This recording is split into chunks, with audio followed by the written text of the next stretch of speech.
Assalamualaikum warahmatullahi wabarakatuh.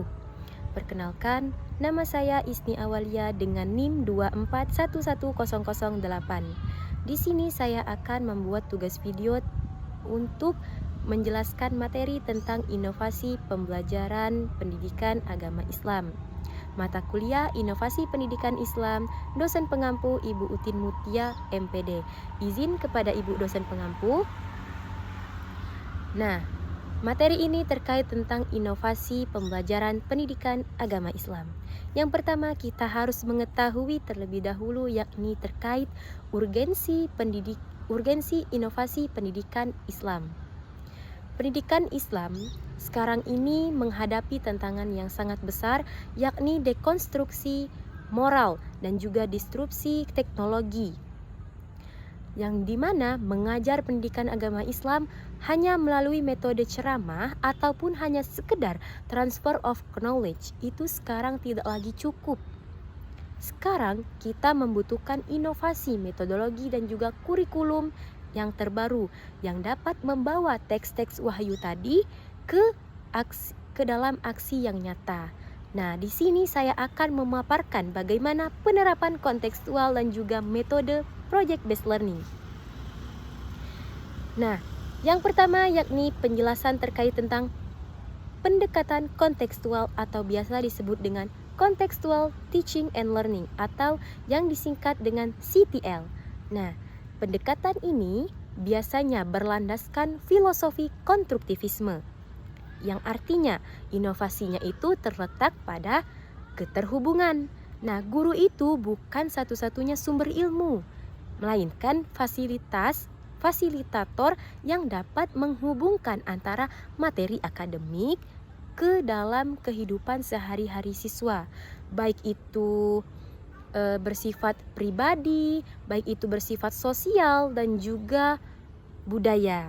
Nah, ada 7 kompetensi dasar yang utama dalam pendekatan kontekstual. Yang pertama itu konstruktivisme, kemudian yang kedua inquiry, yang ketiga itu bertanya, yang keempat itu kelompok masyarakat belajar, yang kelima itu ada pemodelan, yang keenam itu ada refleksi, dan yang ketujuh itu ada penilaian yang nyata.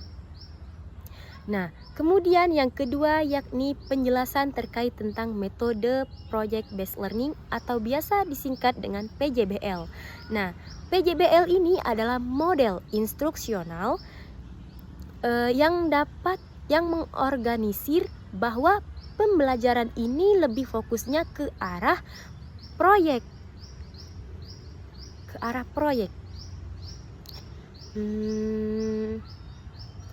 Nah, seringkali dalam pendidikan agama Islam bahwa mata pelajaran PAI ini bersifat langit ataupun teoritis.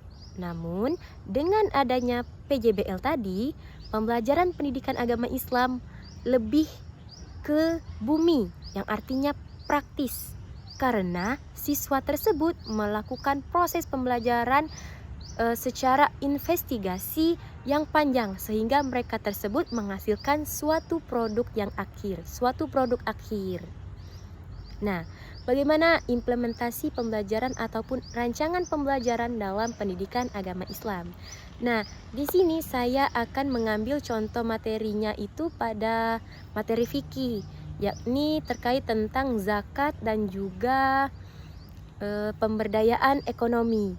Nah, topiknya itu tentang revitalisasi zakat untuk mensejahterakan umat. Nah, dengan melalui model pendekatan kontekstual dan juga project based learning. Nah, adapun tahap-tahap yang pertama yakni kita dapat melakukan yakni essential question, yang artinya pertanyaan yang mendasar. Di sini peran guru itu dapat memberikan pertanyaan yang pemantik. Contohnya, mengapa sekarang itu masih banyak kemiskinan di sekitar masjid? Padahal umat Islam itu diwajibkan untuk berzakat. Kemudian, adapun pertanyaan kedua itu dapat misalnya bagaimana kita itu mengoptimalkan ataupun mengendalikan potensi zakat yang ada di sekolah. itu tadi terkait tentang pertanyaan yang mendasar awal dari tahap dalam mengimplementasikan pembelajaran PJBL tadi. Kemudian yang kedua yakni melalui perencanaan, tahap perencanaan. Nah, disinilah siswa itu dibimbing untuk membentuk sebuah kelompok kecil. Nah, misalnya mereka itu dapat menciptakan sebuah kelompok, yakni misalnya mini baitul mal.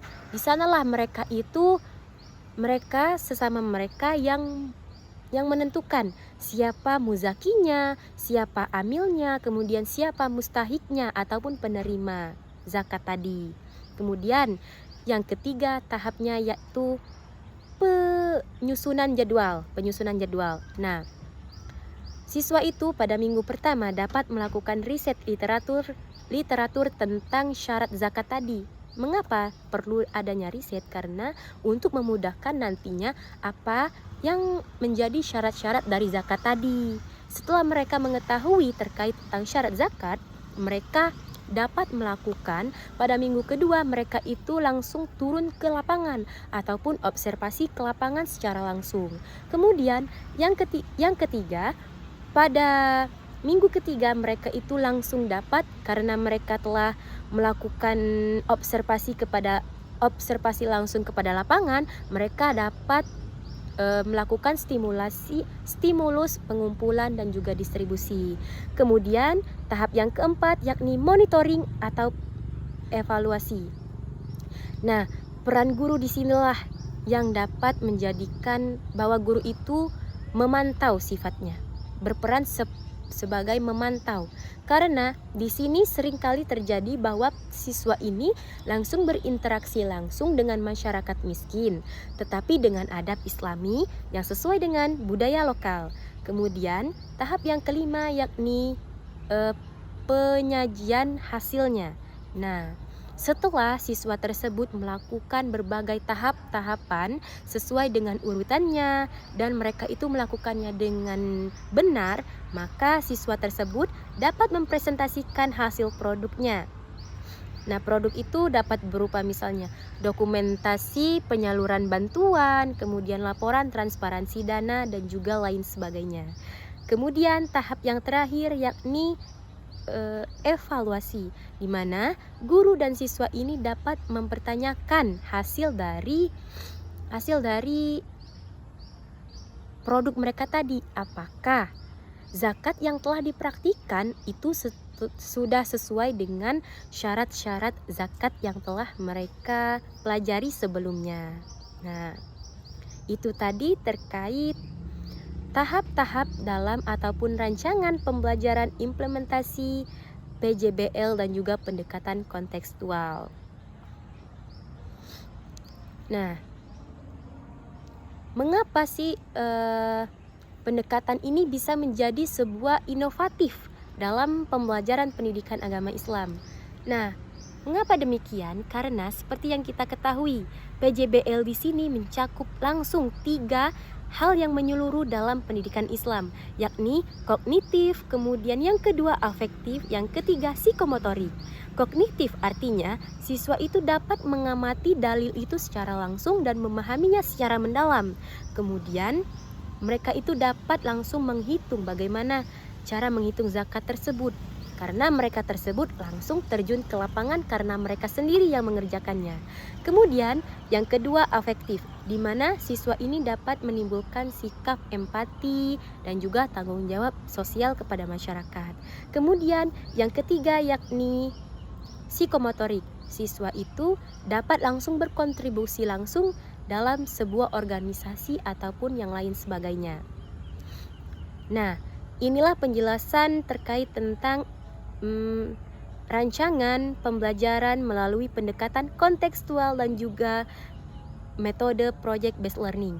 Besar harapan saya bahwa pendekatan kontekstual ataupun CTL dan juga PJBL ini bukan hanya sekedar teori yang ada di atas kertas, namun implementasi ini dapat dilakukan sehingga menghasilkan generasi muslim yang unggul, moderat dan juga profesional. Saya Isni Awalia pamit undur diri. Mohon maaf apabila ada kesalahan kata. Kepada Allah saya mohon ampun. Saya akhiri. Wabillahi taufik wal hidayah. Wassalamualaikum warahmatullahi wabarakatuh. Terima kasih.